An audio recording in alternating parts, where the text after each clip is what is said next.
Blood in the dirt, bones breaking loud, one slip, and a cowboy's body is nothing but wreckage in the dust.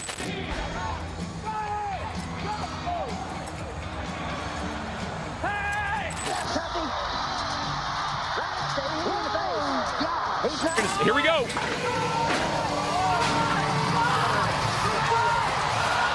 In seconds, the arena turns from thrill to terror. Bulls don't just buck, they crush, they stomp, they drag with brutal force. Shattered faces, bodies left motionless in the dirt. This isn't sport, it's survival. 10 rides, 10 disasters. Bulls ruled, and cowboys paid the price in blood and dirt. Kicking it off with Jason Malone, Cybercat tore him loose and smashed him flat in the dirt. Jason Malone climbed onto Cybercat, and right away, it felt wrong. This bull had a reputation for being wild, and it showed the moment the gate opened. Cybercat came out thrashing, every move violent, every jump meaner than the last. Front end, he's gonna make it pay. It was round 2 of the 2013 PBR Liftmaster Invitational. Malone tried to hold his seat, but the bull wasn't giving him a chance. In a blink, he was ripped from the rope, launched into the air, and he hit the ground hard. Jason's right here, taking a look at it. Hey, Chase, let me walk in here and check this out right now. The crowd froze, eyes locked on him as he clutched his ribs, face twisted in pain. Each breath came shallow, every movement a struggle. Doctors later confirmed what everyone feared: rib damage. Cybercat made sure Malone never forgot who was boss that night. Up next is Stretch, who showed no mercy, snaring Taylor Toves and slamming him until he went still. For Taylor Toves, the nightmare started the moment he got hung up, his hand trapped in the bull rope. Escape wasn't an option, and Stretch knew it. The bull went into a frenzy, bucking harder, twisting sharper, dragging Taylor like a rag through the dirt. His body snapped and jerked with each violent move.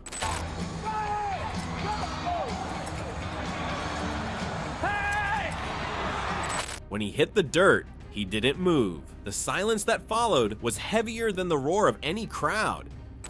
He's basically hung to a bull, knocked out, and you can see the bullfighters going to work right there. They're so helpless. It was 2019 Albuquerque. Stretch had thrashed him until there was nothing left but stillness. After long seconds, he finally stirred. He moved, but slow, fragile. Every breath heavy. That ride crushed his spirit and left the whole arena shaken. Then there's Sean Willingham. Wileywood Blue slammed him down and snapped his leg without mercy. Sean Willingham grew up chasing bulls. Rodeo wasn't a job, it was his passion, his life. It was round 2 in Kansas City, and his draw was Wileywood Blue. From there, everything took a devastating turn. Sean climbed on, nerves on his face, but fire still in his eyes. The gate burst open, and the bull went wild.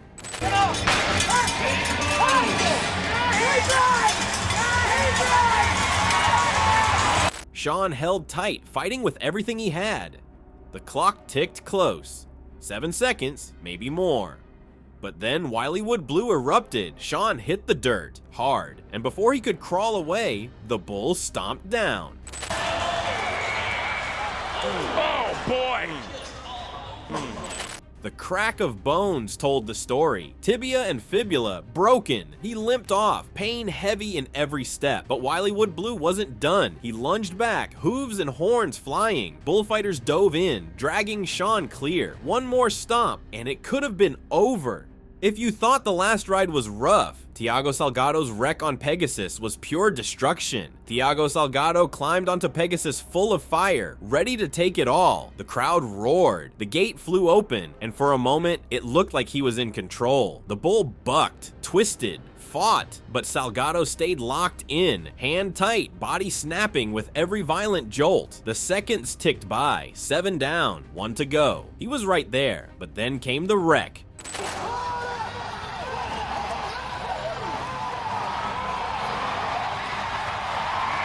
It was the championship round of the 2025 Unleash the Beast Michelob Ultra PBR. Pegasus ripped him forward, slammed him chest first into the dirt. His body folded hard, air blasted out of his lungs, and the crowd's roar turned to silence. He staggered, ribs aching, not mangled, but rattled to the core.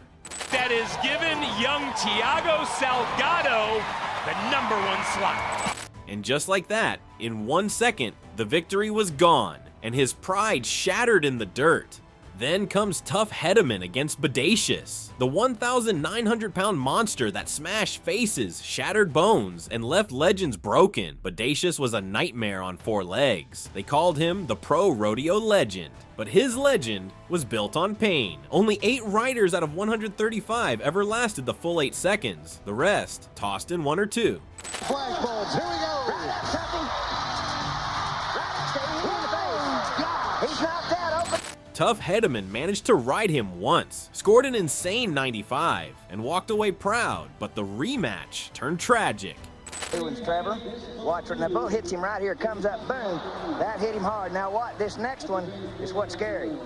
It was the final round of the 1995 PBR World Finals. Bodacious came out with that new move perfected. He jerked his head back with terrifying force. Hedeman yanked forward, had no way to dodge. The bull's skull smashed straight into his face, the impact like a hammer against bone. Nearly every bone shattered, blood poured. Hours of surgery kept him alive, but he lost his taste, his smell, even facial movement. He came back to ride bulls again, but never Bodacious. As ugly as that was, Emilio Resenda's wreck cut even deeper. Boot Daddy crushed him hard. Emilio Resenda was only 24, a young Brazilian cowboy hungry for glory. Boot Daddy was known for throwing riders nearly 3/4 of the time, and in the championship round of the 2012 PBR BFTS, he proved why. The gate flew open. Emilio fought through violent jerks, body whipping from side to side, yet somehow still hanging on.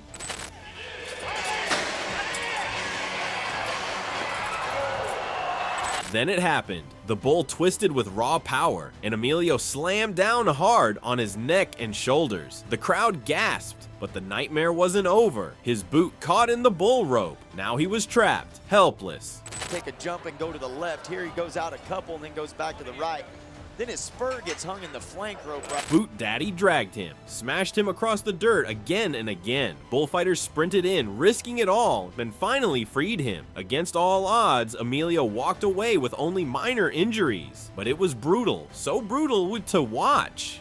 And if you think the last wreck was devastating, Derek Kolbaba's close call was pure carnage. Derek Kolbaba blasted out of the gate, only to be ripped apart in seconds. The bull named Show Me yanked him forward, ripped him out of position before he could even adjust.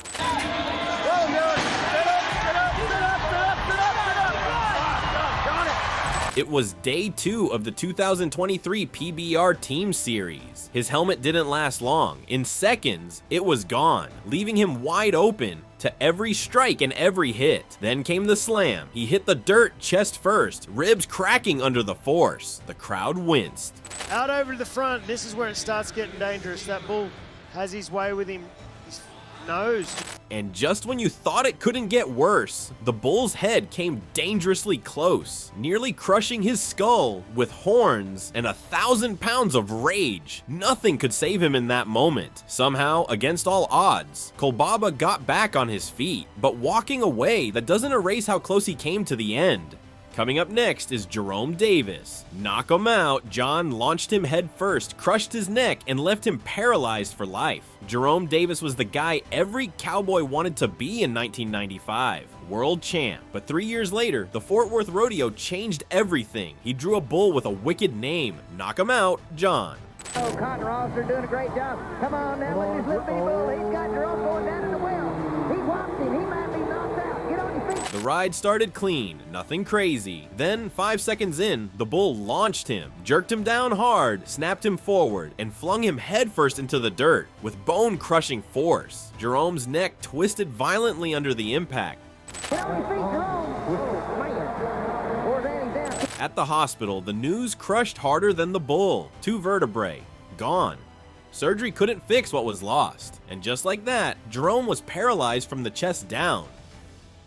Then Bo Schroeder was launched high, knocked out cold, and crushed as his chest gave way. March 2013, Fort Mojave Classic. The crowd was loud, the bull was massive, and Bo Schroeder was ready. The gate flew open. At first he looked solid, gripping hard, moving with the beast. Then in a flash, he was airborne. The bull launched him like a carcass, tossed in the wind.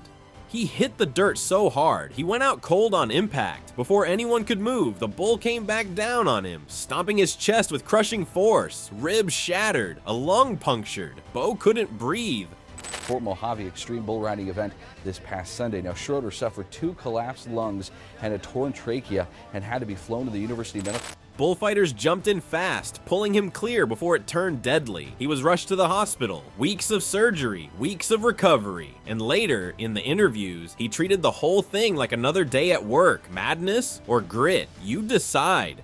In the end, Mike's motive unleashed hell, numb-pounding Brady Fielder into the dirt for the last wreck. Brady Fielder drew Mike's motive, even the name carried weight. The bull stormed out with raw power, but Brady held his ground. The first few jumps, he looked in control, chest out, legs steady. Then the bull shifted, twisting with brutal force. In an instant, Brady was ripped down, slammed into the dirt. Here we go.